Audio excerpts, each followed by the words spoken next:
Welcome, everyone, to part 3 of the Food System Conference. Today, we're going to highlight emerging directions in the food you eat now and those still in research projects that will become more familiar as we move toward the future. Climate is driving significant change in our diets as a result of many of the conditions we reviewed in parts 1 and 2. Extraordinary waste that produces volumes of methane from landfills, the degradation of the soil that results from factory farming, and the high emissions from farm to fork transportation. Today, we'll start with another serious source of emissions: cows. Almost a century ago, our feelings about cows were warm and fuzzy, helped by the advertising campaign for Borden's milk featuring Elsie, the Borden's cow. Today, cows are rapidly becoming symbols of climate change. 1.5 billion cows raised for meat worldwide emit over 230 billion pounds of methane, a greenhouse gas, each year. To help mitigate this issue, the Green Cattle Initiative, among other groups, are experimenting with different feedstocks, such as carbohydrate-rich diets of corn and grains and red seaweed additives to reduce methane production. Farmers are trying different feedstocks because methane is produced by cow belching, caused by anaerobic fermentation, a cow's digestive process where sugars are broken down for absorption into the bloodstream. While scientists continue to work with farmers to address this challenge, others are working to create new foods produced by non-farm techniques, and still others are working to influence diets to reduce meat consumption altogether. One such project is being led by Sophie Egan, director of the Stanford Food Institute and the Sustainable Food Systems Menus for Change University Research Collaborative. Hi, my name is Sophie Egan. I am director of the Stanford Food Institute and Sustainable Food Systems and co-director of the Menus for Change University Research Collaborative. Today I'm going to tell you about this collaborative, collective impact, and the power of partnership. I work on food systems change more broadly, both from the bottom up and the top down. We currently have a challenging food system where people have to sort of swim upstream, be the salmon swimming upstream. And there's so many institutions, companies, cities, policymakers, programs actually working actively to shift the food environment to make it easy, alluring, culturally relevant, affordable, and easily accessible to eat in ways that support their well-being and that of the planet. And that's what I'm here to tell you all about. So at Stanford Dining, Hospitality, and Auxiliaries, we have over 100 locations, serve over 25,000 meals a day, and have 900 plus staff. This is not only our student dining halls, but self-operated row houses, everything from concessions and athlete dining to catering and large catered events. We know that sustainability means different things to different people.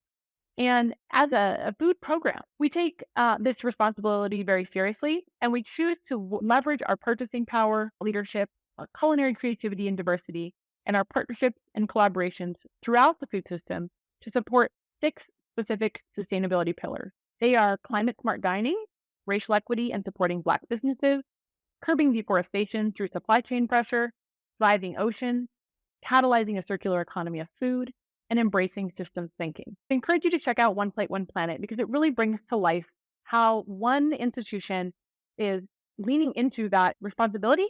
I also share this because the One Plate, One Planet program, as well as our Eat Well program, are the health and sustainability evidence base from which our Stanford Food Institute programs are built. We work across 3 program areas of food education, everything from our teaching kitchen to collaborating with faculty on educational courses to food research. And this is the focus of the University Research Collaborative, which uses campus dining halls as living laboratories, as well as flavor and innovation and our Stanford Flavor Lab to continuously push the envelope with exciting food experiences. Because if the food doesn't taste good, if people don't want to eat it, it won't matter how healthy or sustainable it is, no one will want to eat it.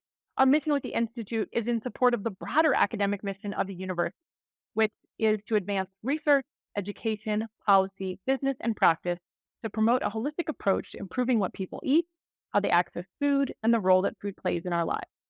The Institute was founded by the visionary Dr. Shirley Everett, who is Senior Associate Vice Provost for R&DE, as well as Senior Advisor to the Provost on Diversity and Inclusion. Thanks to Dr. Everett's vision, as well as to Eric Montel, Assistant Vice Provost of both R&DE, Stanford Dining, Hospitality, and Auxiliaries, we see ourselves in dining as partners and proud collaborators to all 7 schools across campus. So we conduct research in our dining halls, and we contribute to educational programs and courses across all these different schools. So we came together with the remarkable Dr. Christopher Gardner at Stanford Prevention Research Center at Stanford Medicine, along with our partners at the Culinary Institute of America in 2014 to create the Menus of Change University Research Collaborative. And at the foundation of the collaborative are the 24 Menus of Change principles for healthy, sustainable menus. This is really an integrated, evidence-based roadmap to food service professionals, culinary professionals, including those in campus dining, but well beyond, that the CIA and Harvard Chan School of Public Health had actually co-developed years prior to the collaborative, that says, what does it look like to source food, to menu, to create overall operations at scale? We're talking about thousands and millions of meals every day with the evidence base, with the science in mind, and with the integration of both nutrition and sustainability. And so with that as our backdrop, our vision is cultivating the long-term well-being of all people on the planet. We believe that students are the best way forward, and we take a huge excitement in the opportunity to shape not only their food preferences during their 4 years on a given campus, but we also look at the billions upon billions of meals that these students will consume during their collective lifetime, and the meals beyond their own that they will influence when they go on to become parents, consumers, sending demand signals to the market, leaders, entrepreneurs. It's really this critical period of identity formation during one's college years that is one of the many reasons that college students are particularly powerful, and campus dining and higher education is a particularly powerful lever for food systems change. What we mean by the collaborative is that we're really bringing together 3 major types of collaboration, often for the first time. We're often fostering collaboration between a researcher in public health and a researcher in agriculture, or in the School of Medicine and in business and so forth, breaking down those academic silos. Because food systems change and behavior change related to food require transdisciplinary, truly systems-based and holistic approaches rather than single subject laboratory type of studies. And a third type of collaboration is across universities, getting outside of what can often be kind of a bubble effect of the university and instead learning from one another. This slide gives you a snapshot of the incredible rocket ship journey that we've been on since our founding in 2014. And I won't go through all of them, but really what it illustrates is that we look above all at our impact on research. It's in our very name. It's our reason for being. And we've created this completely groundbreaking, novel research framework of using campus dining halls to study eating habits in real-world settings, but also the multi-site effect to look at when multiple universities are doing the same study, how does that intervention or a given change in the food environment hold up at one university compared to another? We've looked at our collective impact, the power of us working together as institutions to reduce food-related greenhouse gas emissions, amplify our collective voice, issue calls to action to our higher education peers, and much more. There's a study that began at Stanford with researchers from the Stanford Mind and Body Lab, psychology researchers, with our dining program. And it was called the Twisted Carrots and Dynamite Beets, all about the power of indulgent menu description. Essentially, what this study looked at was how do taste-focused labels affect student selection and consumption versus health-focused labels. This was an incredibly rigorous study, lots of diner interactions, and it got huge press because the effect was profound. Basically, just by changing the menu description, just by describing it in a more enticing way, much like fast food has known forever, or less healthy foods, using the technique name, the ingredients, the herbs and spices. This made a huge impact on people's interest and appeal of these healthy, sustainable foods, which in this case were particularly vegetables. So we then replicated this study across multiple universities in the DISC study, and we found that the effect held up. In fact, when you looked at nearly 140,000 diner decisions, to give you an example, same menu description, the comparison would be just carrots versus a health-focused message, vitamin-packed carrots versus that decadent or indulgent description, twisted citrus glazed carrot. This is a low-cost or no-cost intervention. All you're doing is changing the word. And it had an incredible 29% increase in vegetable selection. Importantly, we measured waste to make sure it also dramatically increased vegetable consumption. We create an open source strategy tool for food service professionals to actually implement the insights from the academic research. So that's the EduVeggies Toolkit, and you can check that out. It's been used widely. And in general, all of our resources are open source, can be found an entire library on moccollaborative.org, everything from training materials, communication guides, menu inspiration, even kind of cookbook style materials centered around those menus of change principles, and a host of other materials to put the menus of change principles into practice on campuses nationwide and around the world. We really are excited about our collective impact initiative, and we put it into practice, this aspirational, hypothetical concept of collective impact, by having a framework and a central program for collective target setting, so that institutions could come together, and instead of each one sort of setting a goal and tracking it on their own and coming up with their own metrics, we established common metrics, a collective target to reduce our food-related greenhouse gas emissions. We've been at this now for many years together, understanding what's working, what's not working for shifting purchasing in order to reduce those greenhouse gas emissions. This visual illustrates how across millions of pounds of food, there were 24 institutions that participated in this 2-year comparison point. You see that in red, just a small amount of beef purchases, beef and lamb, accounts for the vast majority of food-related greenhouse gas emissions. This is very helpful because it guides you to where to focus your efforts. We were able to see a collective 11% decrease in pounds of CO2 per pound of food purchased among participating institutions, and that's a 40% dent in our long-term target.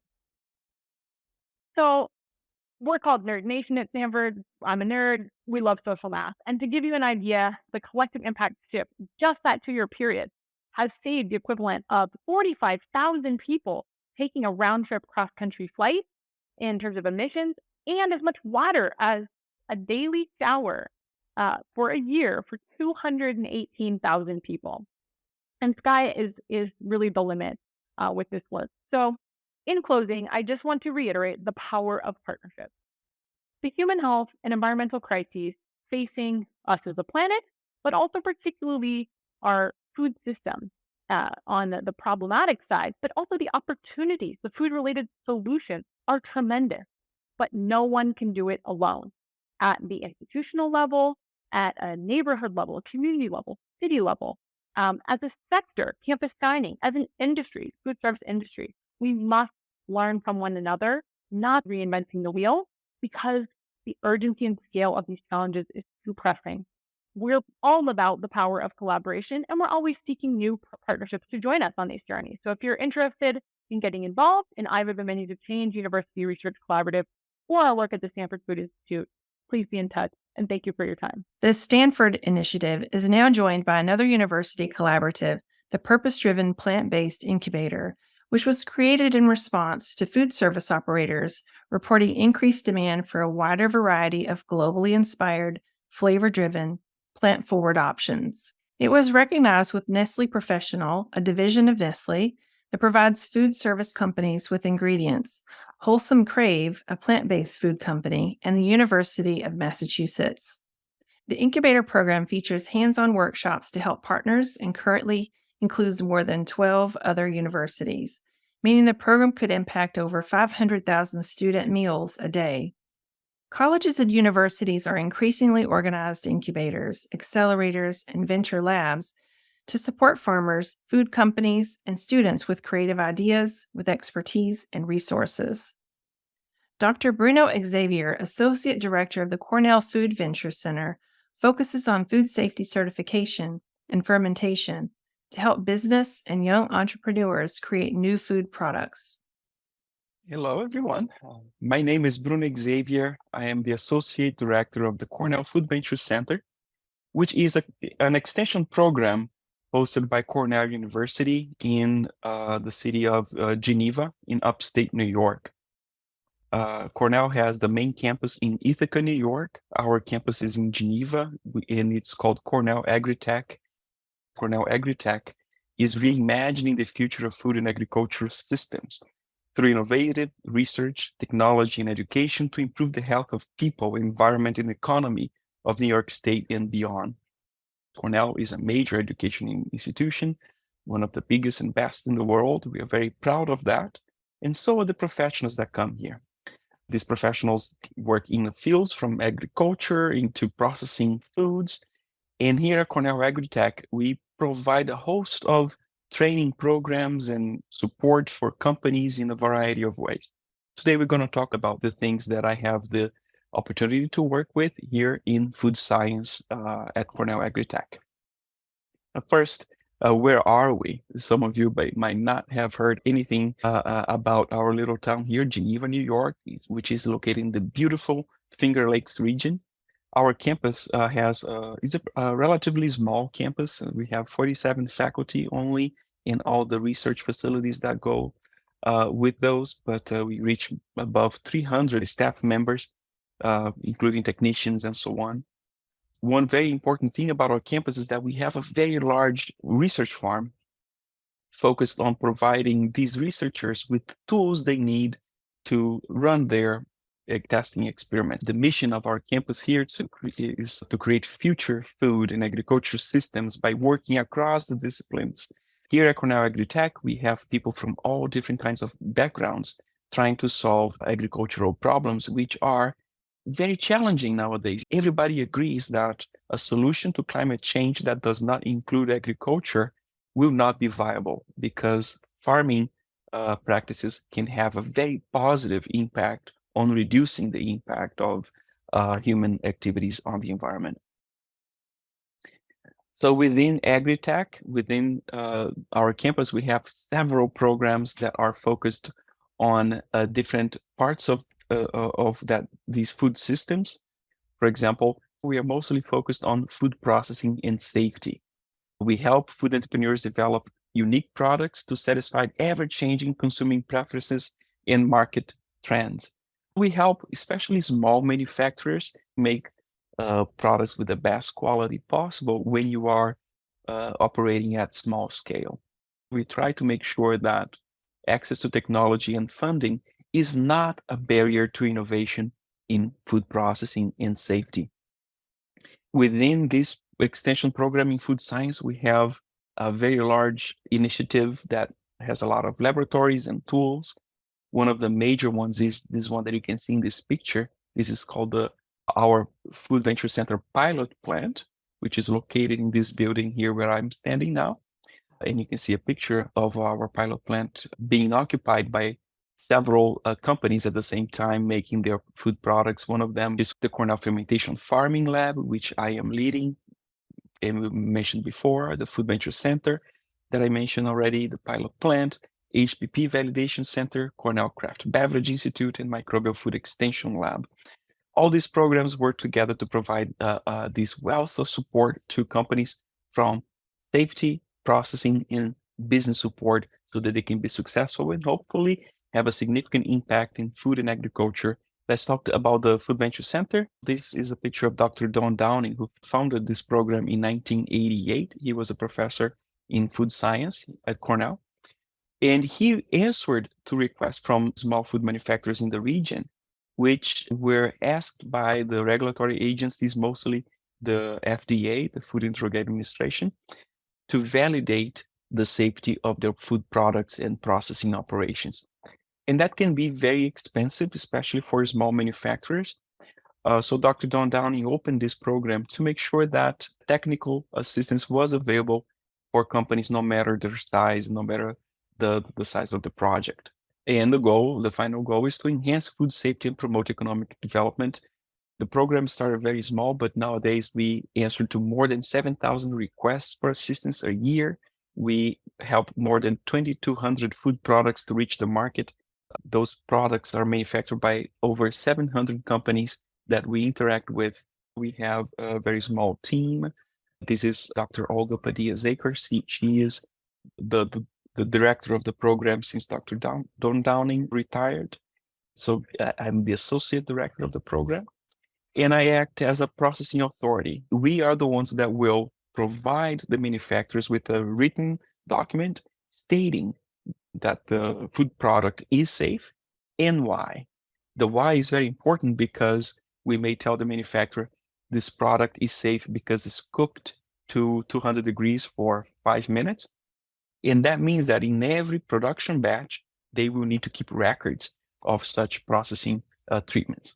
That is why this document is uniquely important for regulatory activities.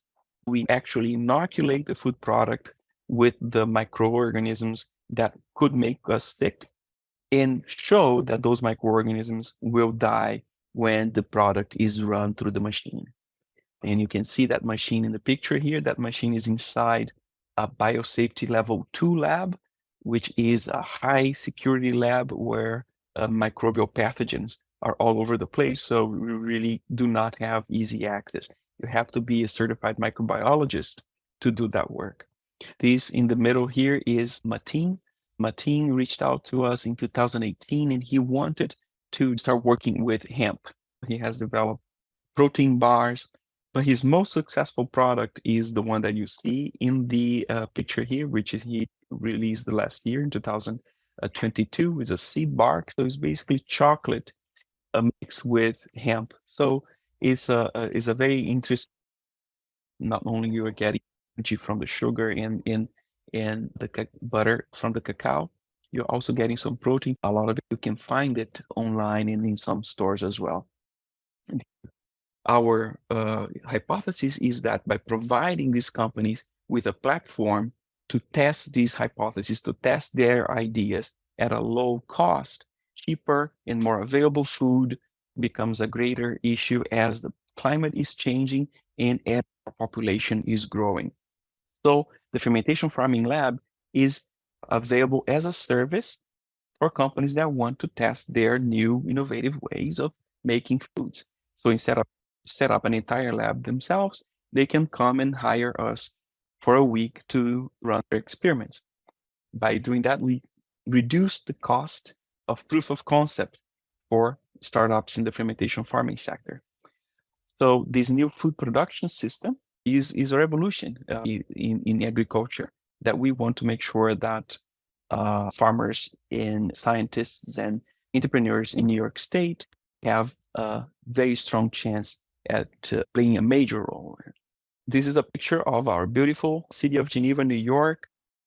I'd like to welcome you to visit us whenever you have a chance.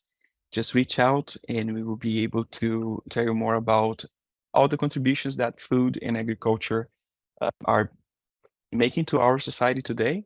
Thank you. Along with university incubators and venture centers, investors see new opportunity in the plant-based and alternative protein food sector, are increasingly bringing their expertise and funding capacity to startups. In addition to funding new ideas, they provide sustained guidance, workspace and test kitchen, and networks of relationships that help new companies move from concept to scale. The sector is currently drawing about $15 billion in investment capital globally. Because these food innovations are seen as an important climate solution, the current thinking is that alternative proteins have an annual unmet funding need of $40 billion. Lisa Feria, managing partner and CEO of Stray Dog Capital, is an investor in this sector and will share some perspectives on her personal journey to supporting a sustainable food system. Hi, everybody. My name is Lisa Feria, and I'm the managing partner at Stray Dog Capital. We are an early stage venture capital fund focused on investments at the intersection of food and technology. We invest in companies between pre-seed and Series A, so probably less than $10 million in revenue, all the way to zero. And we look for companies that are improving the existing food system, rebuilding the food system. I've been at Stray Dog Capital for almost a decade, and I want to share a little bit about my background because I think it's incredibly important to understand why Stray Dog Capital is investing in the food system and why I'm involved in the fund and in this space. I started my career as a chemical engineer, and I began in General Mills. I've always had a mind to figure out problems and solutions. And I had a fantastic time at General Mills. I really got a lot of knowledge there in the manufacturing space. I then moved over to Procter & Gamble to really understand more around strategy. And if you had $1, how you determine where to invest that dollar. Do you put it in growth? Do you put it in profit? Do you put it in marketing? Do you put it in product differentiation? What do you do with it? And so it really had both sides of how do you conduct a business, particularly in the food industry. As I was looking into the food system and climate change, I realized that not only is climate change accelerating, but we're going to see a lot of the largest implications starting in our lifetime, my lifetime, your lifetime. I came to sort of the matrix moment of, do I want to continue working in that fantastic company, or did I want to put my hands behind a group of people that would change the world and change our food system? The more that I researched to try to figure out where in the climate change trajectory could I add value, I came to the food system. And I found out some really concerning things. The first piece being that the top 5 producers of meat and dairy together are responsible for more climate change emissions than each of the major fuel companies. So they have such a really significant negative, large climate implication and repercussion. The industrial animal agriculture group also uses more than 70% of the world's antibiotics, is at fault for more than 80% of the Amazon deforestation, and uses more than 70% of the world's freshwater. So overall, just very resource intensive. In order for us to feed 10 billion people in a sustainable way, we have to change the food system. But how and where? That was my question. To me, there was no question as to what was the most impactful area that would continuously increase in impact as more humans are born. It was absolutely the food system, but where in the food system? And that's where I quickly realized that the alternative protein space particularly was so important and so impactful. The primary reason is because industrial animal agriculture is so detrimental to the climate and uses so many resources. If we could replace the existing industrial animal agriculture with much more sustainable varied proteins, then we really could make a significant impact in terms of deforestation all the way to emissions, to water usage. Around 2015, Straight Out Capital started investing out of the first fund. And we were very heavily investing in plant-based alternative proteins because even though it was a small and mighty group of entrepreneurs, including Beyond Meat and Impossible, it was incredibly under-resourced. If you were a very talented, amazing, incredible entrepreneur who cared about the environment and wanted to do something with their time, treasure, and talent that helped the environment, you would look at alternative proteins in 2015 and say, I love that space. That's an incredibly impactful space. I could help a lot. However, how am I going to exit? How is this company going to go to the public markets or be acquired by General Mills? How am I going to be able to make a living for myself, my family, and be able to find a startup that goes from inception all the way to acquisition successfully? Unbeknownst to a lot of folks, what was happening is there was such a deep generational trend and shift that had really come to bear during the last decade.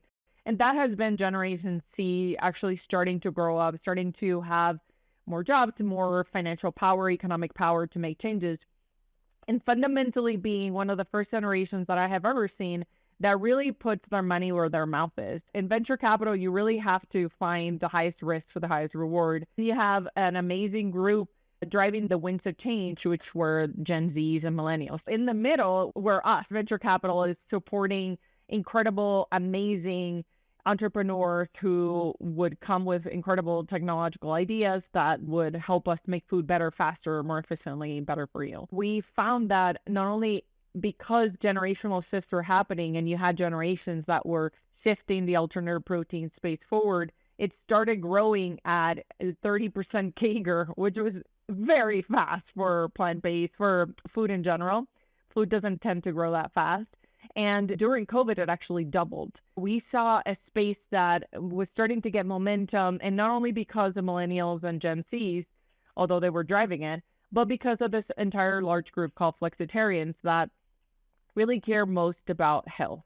We, as investors, found ourselves in quite some interesting seas because in 2015, there were very few VCs investing in this space. It was a sleepy area, and food was not considered sexy. By the time Beyond Meat went public, IPO'd incredibly successfully, at that time beating the IPOs of Uber and Airbnb and many others and having the best first day IPO in a decade. Once that happened, then venture capitalist investors started flooding the category. That took us to post-pandemic, where there were so many investors investing in this space. Now we are experiencing a really interesting change in the category where instead of venture capitalists funding every company, now they really have stepped back and said, okay, hold up a minute. Let's make sure that these companies have good fundamentals, that they can break even, that they're satisfying consumer needs, not just something that tastes nice and we like it in our home. And so we are seeing a kind of like a dot-com era type adjustment in the plant-based category, where the fundamentals are still true. People still want to eat more plants. People generationally want to have products that are better for the climate. And I am excited that I'm seeing so much technological improvements. And I'll give you a few examples in a minute. But we are, as a category, doing it in a much more measured and responsible way. Well, now companies come to us and we agree in a very partnered driven way on what are the deliverables that they need to deliver in a year. And they're looking at their own expenses and not putting products out there that have negative gross margins or don't make any money. They're being a lot more realistic about what their valuations are. The category is having a reckoning that is going to make the category more resilient. Hardship breeds resilience. And we've seen in past times when companies have gone through changes like this, that adversity then breeds transformation. And so that's where we are right now. In the past year, we continue to invest, and I am incredibly excited about the new world of the V3, we call them, version 3 companies that we're seeing out there. I'll give you a few examples of some that are very exciting to us. Aqua is a company based out of Chicago that's using precision fermentation for different products, meat, alternative products. Right now, they're focused on seafood, and they are incredible, made of very few ingredients, all incredibly healthy. The seafood category is so large and has nothing but opportunity. And because of overfishing and heavy metals, animal-based seafood is just facing a lot of issues right now. We have another company called Yo Egg Foods, and they have figured out a way to make a plant-based egg with a yolk and everything. So no cholesterol, lower fats, etc. I'll just give you two additional examples. We have a company called My Forest Foods who is making mushroom or mycelium-based bacon. I think about companies that can deliver to us the products that we love, the crave-worthy products that we look forward to eating. These types of companies are delivering products that aren't a sacrifice. They're enhancing our life in every way. And that it also includes the texture and the taste. We want things that we don't have to sacrifice the overall experience for. And then finally, yesterday, Upside Foods, which was one of our companies that is using cultivated meat technology, got an approval from the USDA to create chicken. We need to continue to move this category forward. And I'm excited about the technological advances that are creating a food system that is incredibly more sustainable and better for all of us. If I were to leave you with a recommendation about how you should think about if you're interested in this space, use your talents, your time, whatever treasure you might have to help add more hands to push this trajectory that we're on into a new and better, more sustainable trajectory. Every time we sit down to eat, we vote with our forks. So think about the impact of those foods on our environment and our climate. We definitely need as many amazing, talented entrepreneurs, academics, venture capitalists as we can get, because not only is it a great opportunity and an exciting opportunity, but it's definitely something that we need to do in order to have the world that we want and that we deserve. In the alternative protein sector, one of the first major promotions was Burger King's introduction of the Impossible Whopper. Have any of you tried it?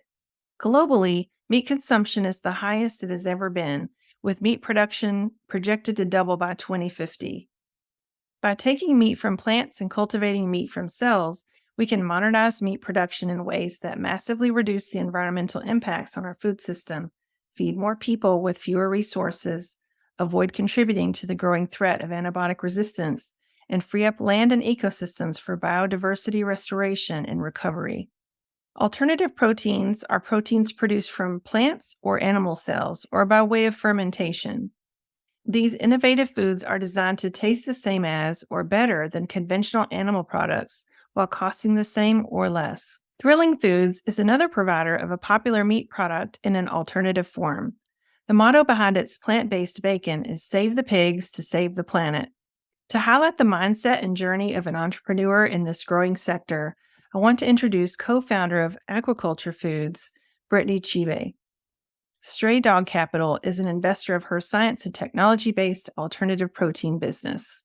My name is Brittany Chibe, and I'm the co-founder and chief growth officer of Aquaculture Foods. I appreciate the opportunity to speak to you today.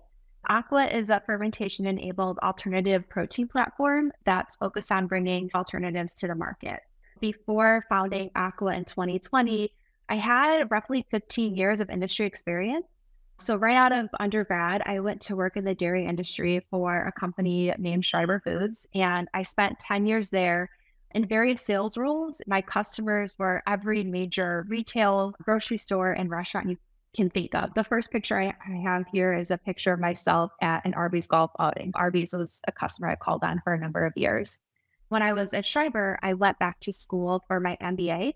That's where I started my first tech company. I was able to find this technology that was sitting on the shelf at a Department of Energy lab, and I licensed it and built a company around it. The whole mission and purpose behind that company was about how we detect and forewarn failure in civil infrastructure, detecting failure in bridges, pipelines, buildings, and things like that. I traveled the country for about a semester competing in business plan competitions to raise money for the company. And the middle photo here is of my team and I at the Rice Business Plan competition. We were top 6 in the country. During the last pitch of that day is where one of the judges told us that there was better technology already in the market. After learning that, we decided it's not really worth continuing to pursue. So we dissolved that company once we graduated. But after having that experience, I still really have this itch to start a business and do my own thing because I knew the food industry so well. I decided to start a food company. So it was my first food business, and it was a grain-free snack company called Paleo Scavenger. I spent 3 years getting that business up and running while I was still working full-time in the food industry. It started to grow really quickly. This last picture here is a photo of me on Good Morning America. So I had the opportunity to go live on GMA and pitch my business to Barbara Corcoran, and I won. I got this silly Shark Tank trophy. I brought it with me to every single trade show I did during the life of that business. I spent a total of 6 years on that business, and then I sold that business about 2 years ago. During that journey is when I met my now co-founder in 2020 to start what is now Aquaculture Foods. Our current methods of agriculture, aquaculture, and land use simply can't support this type of population growth, right? We are going to run out of land to feed this growing population. So that, coupled with the growing demand for seafood and the dwindling supply, leaves us with a dire need for a sustainable protein source to feed our planet. I've seen the detriment to our oceans due to climate change. One of my personal goals is to be able to heal our oceans by reducing the stress that we're putting on it. For my co-founder, her personal mission is to help bring food security to the growing population. She became really conscious and really passionate about that after having her own children. That's why her and I decided to get together in 2020 to start the company. What we're bringing to market is this hyper-realistic alternative seafood that doesn't compromise on taste, texture, or nutrition. So our products offer all of the health benefits of traditional seafood with the addition of fiber, minus all of the bad. So there's no mercury, there's no pesticides, no microplastics to be found in our products.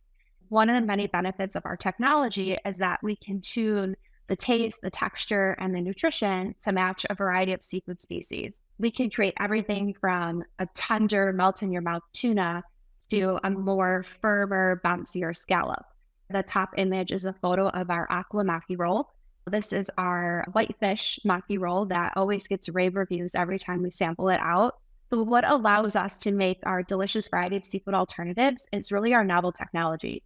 Through a process of fermentation, we're able to grow a whole biomass in a nutrient-rich feedstock that gives our end product the fish-like appearance and texture that it has. Another huge benefit of our manufacturing process is that we can grow vertically.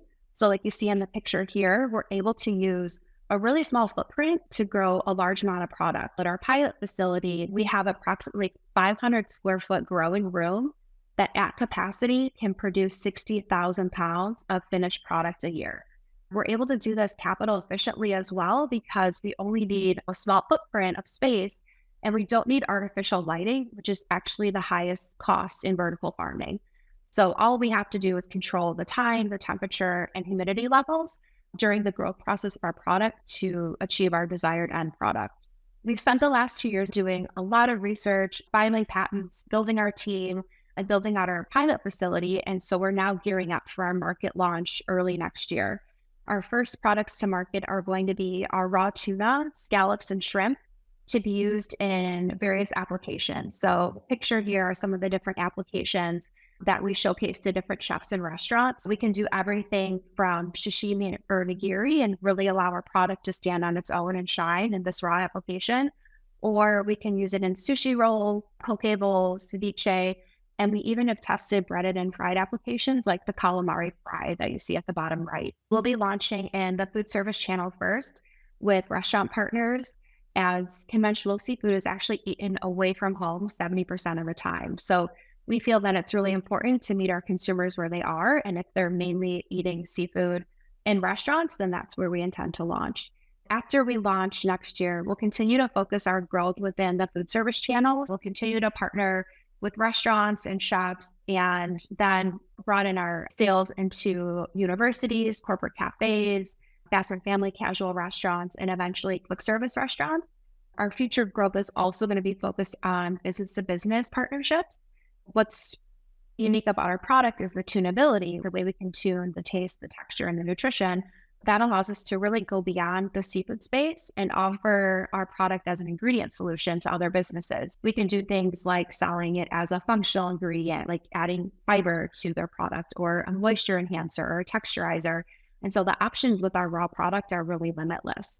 Once we've scaled these two channels, we'll consider a retail branded product for grocery. Lastly, I just wanted to share some learnings that I've had along the way. As a second-time founder, you get to hit the reset button and do things differently and bring all the learnings from your last business. And just thought I would share some of these learnings that I've had on this journey. The first big one is have a co-founder, have a business partner, find somebody whose strengths are different from your own.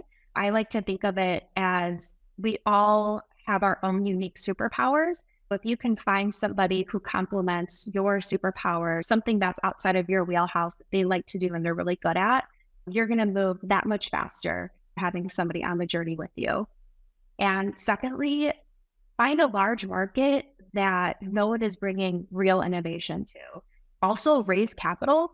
I bootstrapped my last business and it was by far the most challenging thing I've ever done. I've had just so many sleepless nights and stress when everything's coming out of your own pocket. I urge everybody, if you're going to start a company, find the right investment partners early on that believe in you and in your team and in your product, because it is a really long road and you're going to have highs and lows. And build a team. It's really important to have people around you that are motivated and have the drive and the ambition and share in your mission. And you'll be able to move that much quicker by having a really hungry team of people around you. And lastly, celebrate the wins. Thank you so much for having me here today. And if you're interested in the work that we're doing at Aqua, I would love for you to visit our website, aquaculturedfoods.com, and sign up for our newsletter. Thank you for having me here today. Before we close the food system program, we want to introduce Andrew Carter, co-founder of Smallhold Farms, a young entrepreneur who grew a creative and nutritional national food business from a startup in just one shipping container. Hi, everyone. I'm Andrew Carter, a co-founder and CEO of Smallhold. We grow mushrooms in cities throughout the United States and try to get them as close as possible to consumers. I'm going to tell you a little bit about our venture to create Smallhold and how you can be part of the fungal revolution. A little bit of backstory about me. I've been doing urban agriculture and indoor farming work for quite a while. I grew up in California and Los Angeles. I went to school in Vermont and then studied indoor farming and ecological design, essentially, ways of using ecology to solve world problems, and got involved in a bunch of projects in New York since 2009, essentially. But spent a lot of time growing leafy greens and tomatoes indoors. I think a lot of people believe that we need to figure out new ways of growing food because our environment is shifting so rapidly, mostly due to climate change and pollution. And most of the food that we rely on is not evolving fast. We need to innovate as fast as possible to grow food for the future so we can not only sustain ourselves, but hopefully have a really exciting and vibrant future. I started getting really excited about mushrooms in 2015, and I got my hands on a shipping container that we put in Williamsburg at this place called the Domino Factory. For anyone that's not familiar with the area, there's this big building that was there from Domino Sugar. It's a very large sugar company that used to do a lot of work there, and a big development company bought it and bought the land around it and built all these apartments, but they allowed some friends of ours to build event space and temporary farm there for a little while. They invited us to put a shipping container there that we ended up renovating to grow mushrooms. This is my co-founder, Adam DiMartino. This is me, a little bit younger. It took a long time to build this thing. We both had our own jobs. I was consulting on a bunch of indoor ag projects, and Adam was consulting on a bunch of different startups. And we were just playing around with this concept of growing in the middle of the city. At that point, there wasn't anyone growing mushrooms in the city. And just by doing it in this little space was really exciting for us and exciting for the community. And we grew some really cool mushrooms out of it. It worked relatively well. We didn't have a ton of technology like we have now, but it worked for what it was. There were lots of issues with it. Power went out constantly, it froze, it overheated. A lot of the issues that we faced in this DIY shipping container ended up being what forced us to create the technology that's evolved to what we have today at Smallhold. We spent a few years building the technology and getting people excited about our company, but one of the biggest moments in Smallhold was during COVID in 2020. It was a terrifying moment for the planet, especially business owners, but honestly everyone around the world.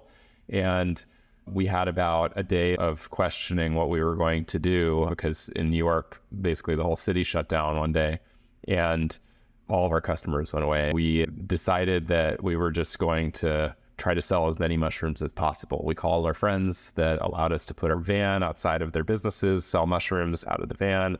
We started doing home deliveries. We started getting people grow kits for them to grow during quarantine.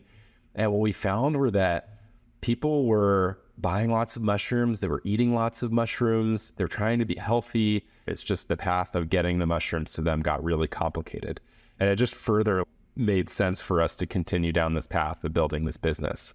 But honestly, it went viral. A lot of the work that we were doing, we started selling grow kits across the country. We started figuring out how we were going to expand. And eventually this allowed us to build our first facility towards the end of 2020. This is in Fort Greene in Brooklyn. We call it our macro farm. We now have 4 different facilities across the country. They're actually way bigger than this one. This one felt so huge when we built it, but our fridge in LA is as big as the farm here. But when you think about Smallhold, what we're trying to do is dramatically shorten the distance between you and locally grown gourmet mushrooms. Now, the mushroom industry is really interesting because mushrooms are amazing for you. They're amazing for their environment. But a lot of them are shipped from one area. Either they're grown in Pennsylvania and shipped across the country, or they're imported from overseas. But the supply chain means that produce sits on a truck for a really long time, and it doesn't actually allow people to sell really fun varieties like oysters and lion's mane and maitake and shiitake.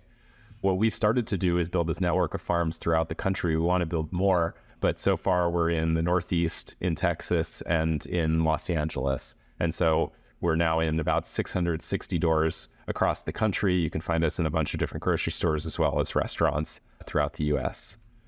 If you're ever in the grocery stores, you can see our product. It looks like this. They're cardboard clamshells. It's home compostable. We're certified organic. We pay everyone a living wage. We're now a certified B Corp. And that's really exciting. We just try to do what we can to have a really high quality experience and product. There's funny aspects of the mushroom industry. Mushrooms are grown on compost. They're extremely good for the environment, but most mushrooms are actually packed in styrofoam and plastic. And that's really crazy sometimes when you have such a potentially sustainable food. We really care about the packaging that we're using with all of our products that we've been developing.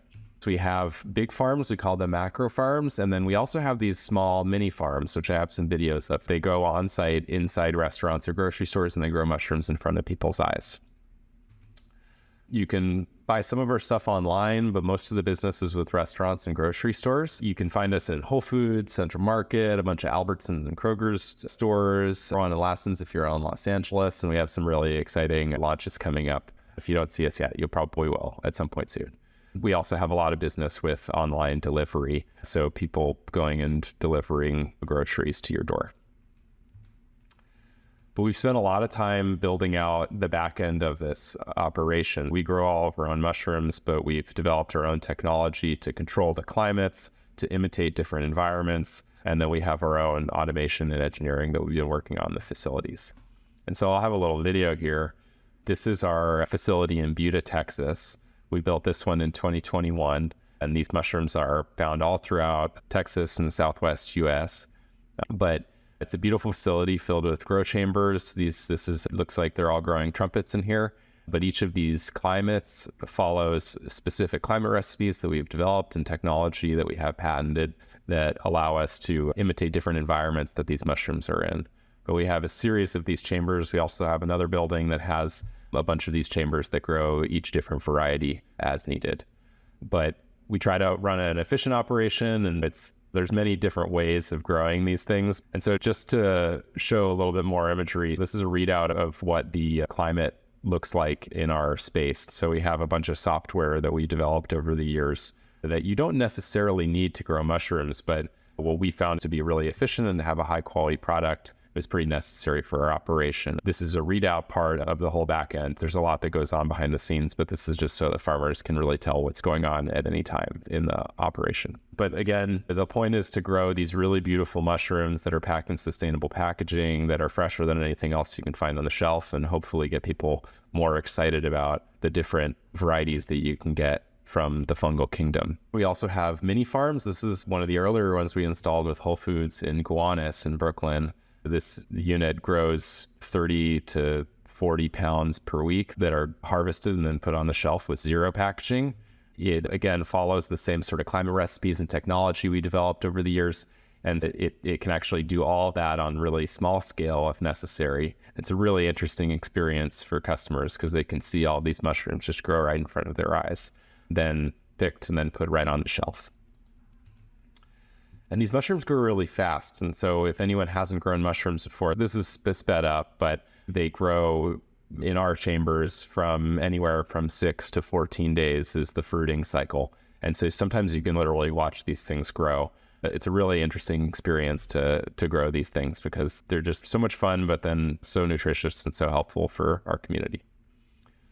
But we grow about 14 different varieties. We have some key varieties that most people are consuming. So blue oysters, yellow oysters, lion's mane, trumpets that are right here. Maitake and shiitake are probably the most popular mushrooms, but we also grow pioppino and chestnut mushrooms, and there's a whole bunch of other varieties that we grow. But we don't grow buttons. That's the key. That's one of the more popular mushrooms in the US, but we want to get all of these other exciting varieties out into our community. So there's a lot of aspects on the back end of the business that people don't necessarily see, but all of our mushrooms are grown on waste streams from the timber industry, and then all of our waste goes to really big composting projects. We also have some other products that we're working on, like this vermicompost that our innovations team came up with. We worked with a worm farm in Texas that's sourcing all of our substrates and then creating vermicompost that then goes out to other farms or other people that might want to use it. We've done a bunch of life cycle analyses, which are using third parties to understand what our impact is on the environment. And mushrooms in general are just extremely sustainable. And so in every sort of way, water, energy, labor, it's a really good food for the future. If you're eating smallhold mushrooms, that's great, but just to try to incorporate more because it's one of the best things you could possibly eat for yourself and our planet. And something that I want to end on is what we try to do really is grow this really high quality product, but we also think that food should be fun. There's an amazing photographer named Phyllis Ma that collaborated with us. She took some amazing photos of our mushrooms that have made it across the planet at this point on stickers and on magazines throughout the US, throughout the planet at this point, inspiring a lot of people to just see the beauty in these organisms. We also have some friends of ours that converted one of our mini farms to do volumetric time lapses. And so this is actually like an actual mushroom growing but they have these camera rigs that move the mushrooms around while it's growing and take photos over and over again of it. They've created VR environments. The project's called Forager. You can find it online, but they're traveling around the country also showing off this project that they've been working on. One part of what we try to do is educate people on how to cook these things. And so we worked with a bunch of chef friends and created a fun cookbook that we released a couple years ago. This is a photo of Adam and I right when we started the business. And we were at Mission Chinese, which isn't around anymore, but they were one of our first customers with our mini farms. We were growing mushrooms above the bar.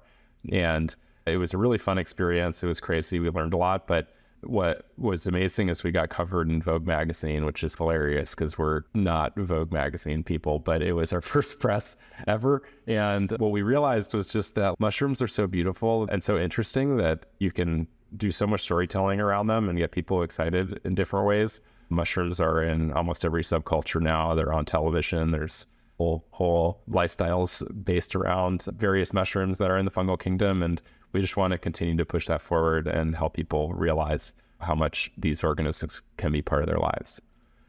And so once again, we're Smallhold. You can find our mushrooms all throughout the US in grocery stores and restaurants and e-commerce businesses. And just keep an eye out for us and eat more mushrooms. Thanks for listening, and feel free to reach out to us if you ever have any questions. What a wonderful story to close the program with. I know you all learned a lot about activities to respond to challenges as well as on new directions in foods over these few weeks. As we see, plant-based and alternative protein foods are a significant part of the work of reimagining the food system. I hope what you learned helps you see opportunities and how open the sector is to your creativity and new career paths. I just want to remind you to take a few minutes to use the Civic Imagination app to create a nudge for the public to engage them in these ideas. And if you have questions on areas of specific interest, please email them to joyce@imagineforwardcampaign.org. We welcome your thoughts and comments, which will help guide future planning for conferences and programs.